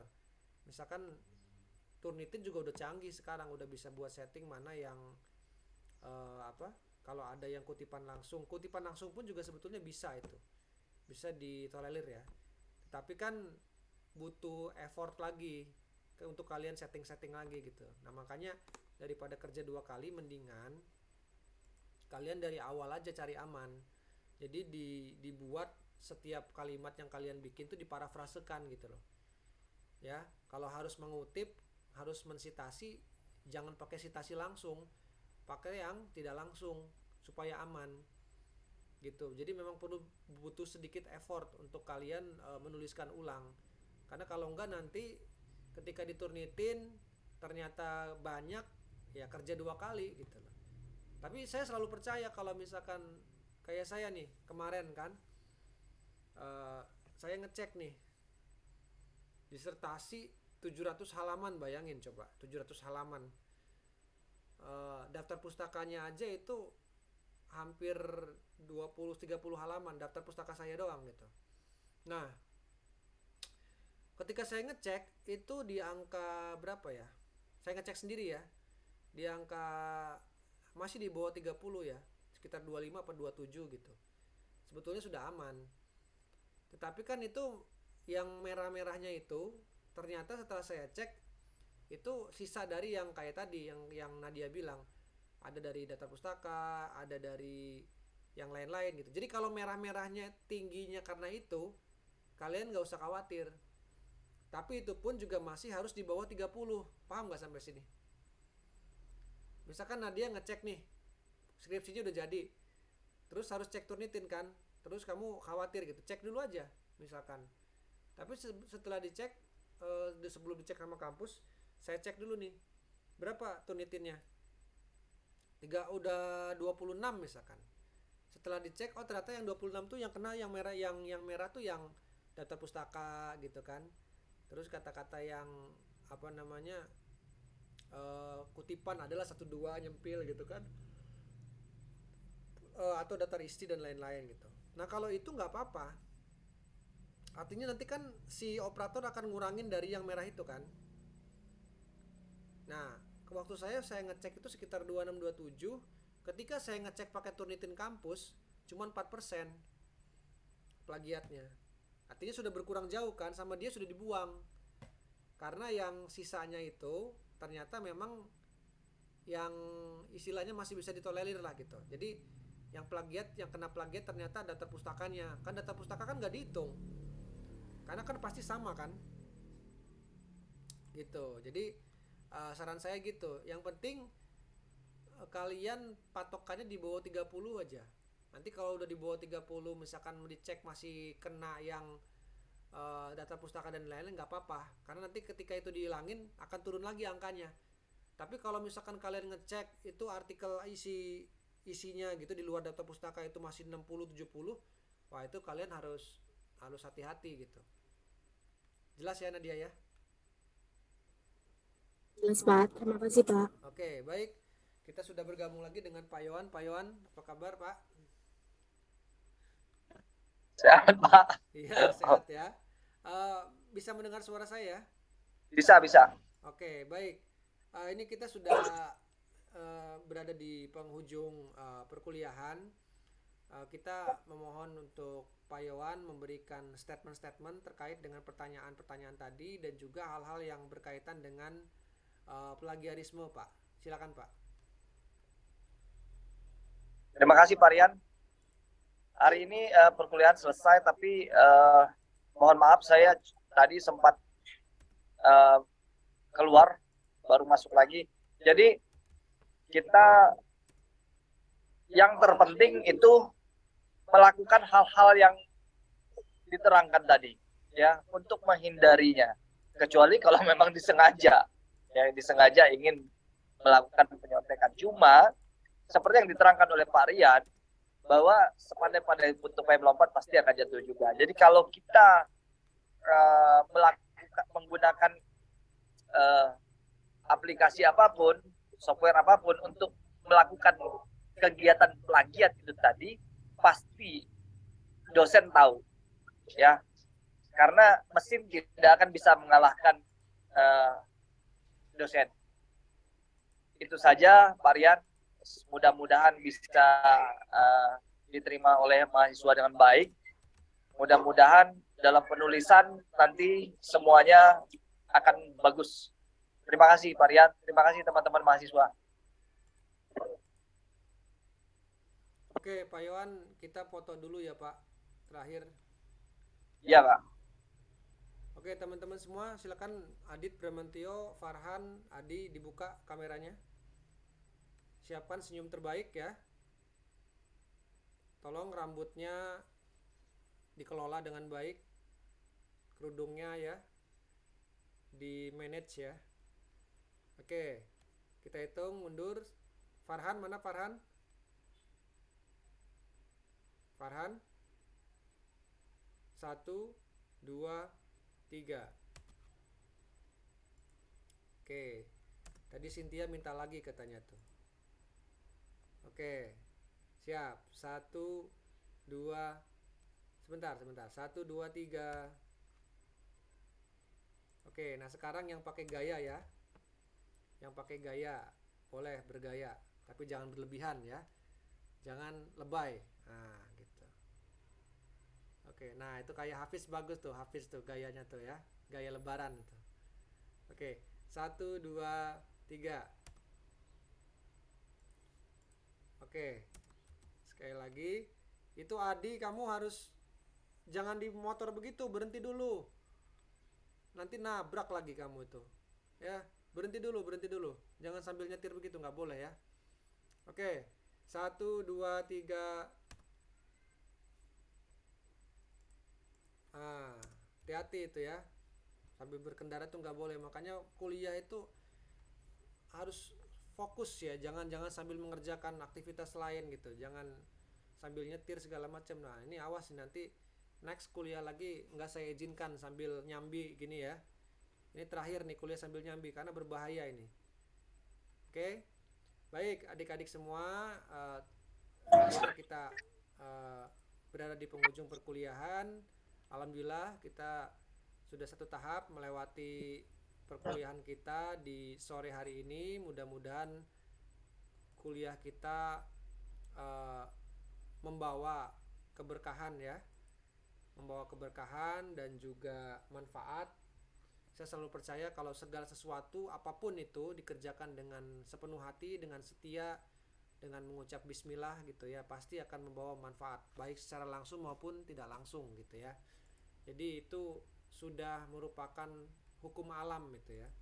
Itu hukum alam yang selalu berlaku dimanapun kapanpun akan selalu relevan seperti itu. Jadi makanya lakukanlah tugas dengan sebaik-baiknya ya. Artinya tugas kita kuliah ya kuliah, tugas kita waktunya nulis ya nulis begitu ya, dan sebagainya gitu. Saya kira itu mungkin adik-adik untuk pertemuan kita pada sore hari ini. Pak Yohan, kami ucapkan terima kasih. Nanti kita akan update lagi informasinya untuk perkuliahan selanjutnya ya. Mungkin online, mungkin sudah luring, tetapi yang pasti Anda sudah harus ke kampus, ke Bandar Lampung itu tanggal 1 ya. Karena tanggal 2-nya itu mungkin semua perkuliahan sudah luring. Jadi kalau misalkan diputuskan ternyata kuliah Parian luring begitu ya. Nah, Anda harus siap ya. Jadi memang sudah tugas dan kewajiban kita. Jadi liburnya sudah usai ya. Saya kira cukup 1 minggu tambahan bonus liburannya itu. Tinggal kita melanjutkan tugas-tugas yang harus kita selesaikan, yaitu kuliah ya. Insya Allah kalau semuanya konsisten gitu, semua akan mendapatkan hasil yang sesuai ya, karena saya selalu memantau setiap kecil dari pergerakan Anda gitu ya, baik itu dalam kelas maupun dalam saat mengerjakan tugas dan lainnya gitu, karena itu akan menjadi sebuah poin penting untuk menilai secara autentik. Baik, itu saja mungkin yang bisa saya sampaikan. Kurang lebihnya mohon maaf. Saya tutup. Assalamualaikum warahmatullahi wabarakatuh. Waalaikumsalam. Terima kasih Pak. Ya, terima kasih Pak Yohan, terima kasih. Waalaikumsalam Sama-sama. warahmatullahi wabarakatuh. Terima kasih Pak. Terima kasih Pak Yohan. Recording stop.